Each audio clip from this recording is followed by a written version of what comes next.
అందరికీ నమస్కారం. తన్వి చెప్పే కథలకు స్వాగతం. ఈరోజే మొదటిసారిగా మా ఛానల్ చూస్తున్నట్లయితే ప్లీజ్ లైక్ చేయండి, షేర్ చేయండి, సబ్స్క్రైబ్ చేసి మమ్మల్ని సపోర్ట్ చేయండి.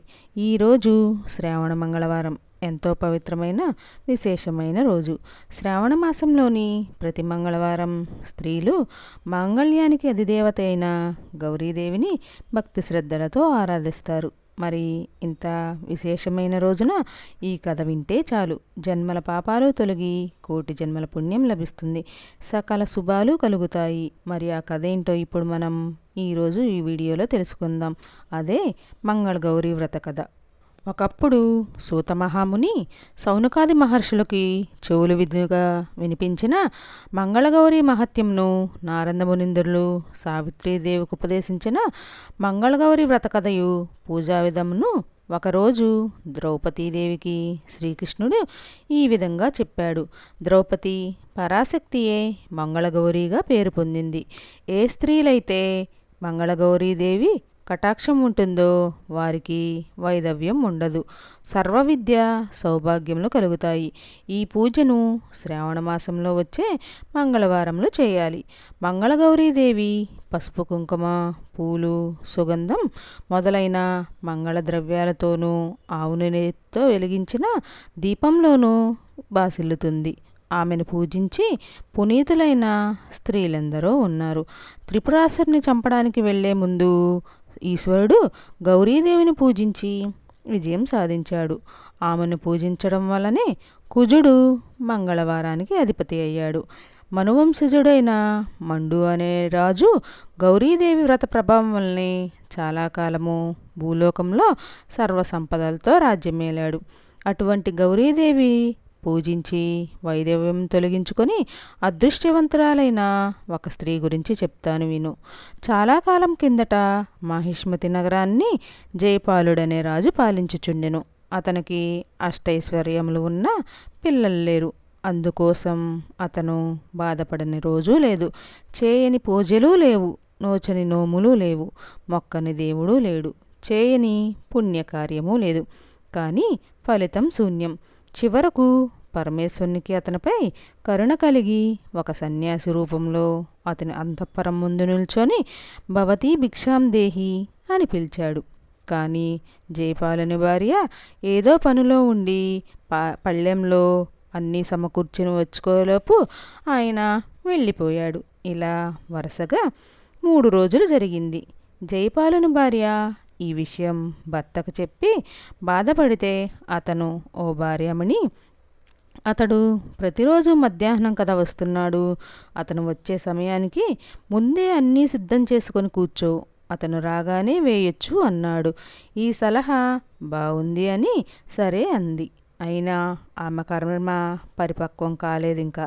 అట్లాగే సన్యాసి వచ్చేసరికి ఆమె బంగారు పళ్ళెంతో ఎదురు వెళ్ళిన ఆ సన్యాసి, పుత్రపౌత్రులేని నిర్భాగ్యులు మీరు, అలాంటి వారి దగ్గర ఆతిథ్యము కానీ భిక్ష కానీ స్వీకరించము అన్నాడు. అప్పుడు ఆమె సంతానం కలుగు మార్గము చెప్పి పుణ్యం కట్టుకోమని బతిమాలింది. అందుకు ఆ సన్యాసి, నేను చెప్పబోయేది శ్రద్ధగా విను, నీ భర్తకు చెప్పు, నీ కోరిక తీరుతుంది అన్నాడు. నీ భర్తను తూర్పు వైపు ఒంటరిగా నీల వస్త్రం ధరించి నీల గుర్రం పైన వెళ్ళమను. అతని గుర్రం అడవిలో ఎక్కడైతే అలసటతో కింద పడుతుందో అక్కడ తవ్వమను. అక్కడ ఒక బంగారు దేవాలయం ఉంటుంది. అందులోని భగవతిని పూజించితే మీ కోరిక తీరుతుంది అని చెప్పి పరమేశ్వరుడు అంతర్ధానం అయ్యాడు. జయబాలుడు కూడా స్వామి చెప్పిందంతా తూచా తప్పకుండా పాటించి భవానీ దేవాలయంను భవానీని ప్రార్థించాడు. అతని భక్తికి మెచ్చి భవానీ ప్రత్యక్షమయ్యి ఏం కావాలో కోరుకోమంటే సంతానం కావాలన్నాడు. అప్పుడు ఆ తల్లి, వైధవ్యం గల కూతురు కావాలా, అల్పాయుష్కుడు సజ్జనుడైన కొడుకు కావాలా అంది. అతను ఆలోచించి పున్నామ నరకం నుండి తప్పించే కొడుకే కావాలన్నాడు. అప్పుడు ఆ దేవి తన పక్కనే ఉన్న గణపతి దగ్గరున్న మామిడి చెట్టు మీద ఫలాన్ని అతని భార్యకమ్మని చెప్పి అంతర్ధానం అయ్యింది. జయపాలుడు ఆశ కొద్దీ దాని మీదున్న పండ్లన్నీ కోశాడు. కానీ అన్నీ మాయమయ్యి ఒక్కటే మిగిలింది.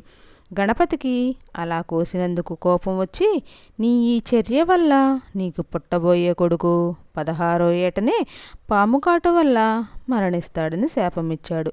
ఫలఫలితంగా జయపాలునికి ఒక కుమారుడు పుట్టాడు. అతనికి శివుడు అని నామకరణం చేశారు. అతన్ని అల్లారు ముద్దుగా పెంచుకుంటున్నారు. ఒకరోజు అతనికి ఆయుష్ తీరిందని యమభటులు వచ్చారు. అప్పుడు జైపాలుని భార్య తన ముద్దు ముచ్చట తీరనే లేదు, కొన్నాళ్ళు ఆగిరమ్మని కోరింది. ఈశ్వర ప్రసాదుడు కాబట్టి యమభటులు ఏమీ చేయలేక వెళ్ళిపోయారు. తల్లి ఎందుకో దిక్కించడం చూసి శివుడు కారణం అడిగాడు. తల్లి అతని జన్మ వృత్తాంతం చెప్పింది. వెంటనే శివుడు, నేను పోయి ఆ ఈశ్వరుని అడుగుతాను, నువ్వు చింతపడకు, నాకు తోడుగా మామయ్యను పంపు, కాశీకి పోయి విశ్వేశ్వరుని వేడుతాము అన్నాడు. ఇంట్లో ఒక తులసి మొక్కని నాటి దానికి రోజూ పూజ చేయవలని, తనకేదన్నా ఆపద కలిగితే ఆ తులసి వాడిపోతుందని చెప్పి బయలుదేరారు. త్రోవలో వాళ్ళు ప్రతిష్టారపురం చేరారు. అక్కడ ఒక తోటలో కొందరు అమ్మాయిలు పూలు కోస్తుంటే అందులో ఒక అమ్మాయి సుశీల అనే అమ్మాయిని ముండా రండా అని తిట్టింది. దానికి ఆ సుశీల, మా అమ్మ మంగళగౌరి వ్రతం చేస్తుంది కాబట్టి మా వంశంలో ఎవరు ముండలో రండలో ఉండరు అని కోపంగా అంతవరకు కోసిన పూలను నేల మీదకు విసిరింది. ఆశ్చర్యంగా కింద పడ్డ పూలన్నీ చెట్ల మీదకు చేరాయి.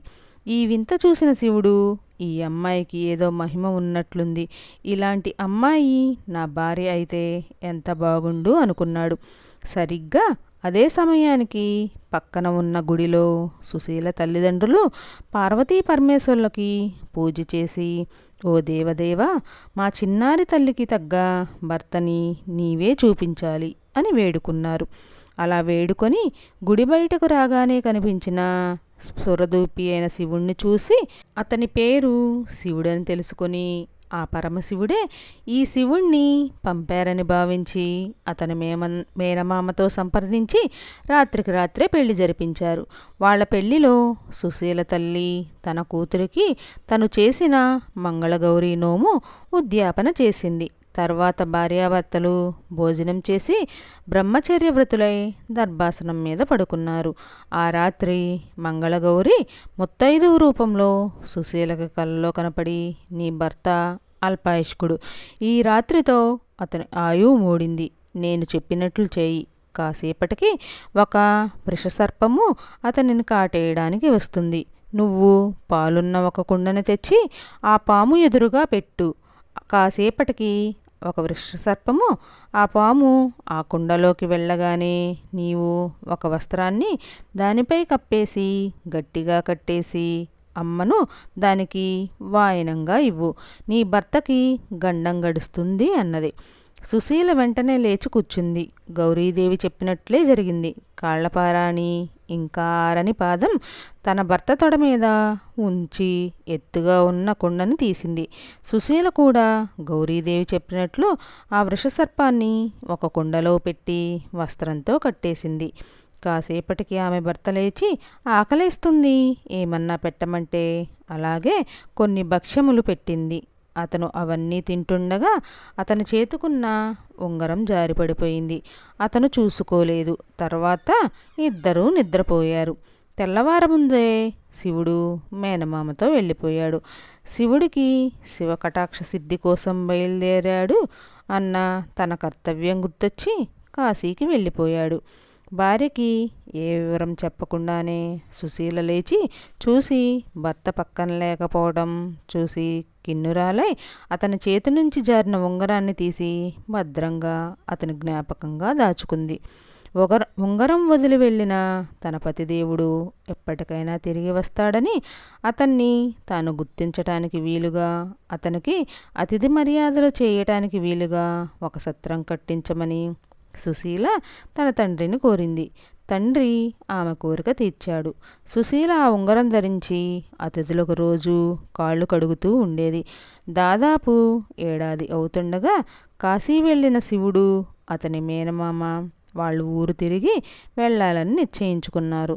తోవలో అతనికి తను చనిపోతున్నట్లు, అప్పుడు మంగళగౌరియు యమదూతలు తన విషయంలో వాదించుకున్నట్లు కలవచ్చింది.